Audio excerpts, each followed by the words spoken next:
Quand on a un enfant, ça nous est cher.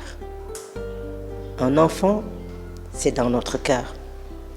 C'est notre âme. C'est notre tout.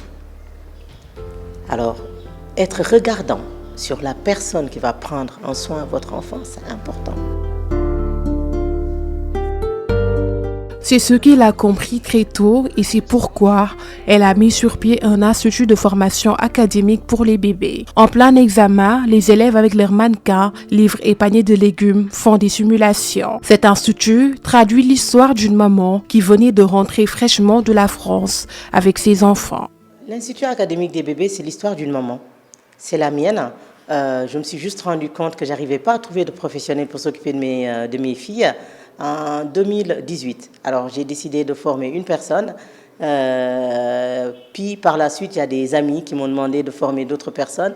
Et je me suis dit, mais pourquoi pas? D'autant plus que les métiers de la petite enfance m'ont permis de financer mes études à l'étranger. Après son diplôme en gestion des entreprises, la passionnée des petits bouts de bois de Dieu s'est également formée au métier de la petite enfance. J'ai beaucoup travaillé pendant 10 ans dans les collectivités à l'étranger. Et j'ai mon BAFA, j'ai eu quelques formations en développement psychomoteur. J'ai fait la nutrition infantile, la psychologie de l'enfant, les neurosciences et cognition. Et je me suis dit, pourquoi pas essayer de former des jeunes qui ont décroché le métier innovant de la petite enfance. Ses débuts étaient très difficiles. Il lui a fallu du temps avant d'avoir des élèves et un local adéquat.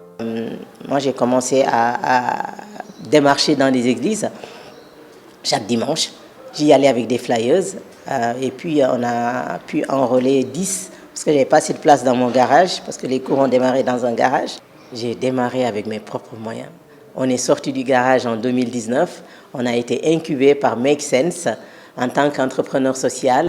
Donc 2019, on était à IAM et puis 2020, nous avons, grâce à IEP, réussi à avoir nos propres locaux en 2020. Aujourd'hui, elle est reconnue pour ses compétences. Son objectif est de former 4500 jeunes. Nous venons de signer une convention de partenariat avec le ministère de la Jeunesse. Donc l'objectif, c'est de former 4500 dans les 46 départements du Sénégal, mais d'en insérer 3000.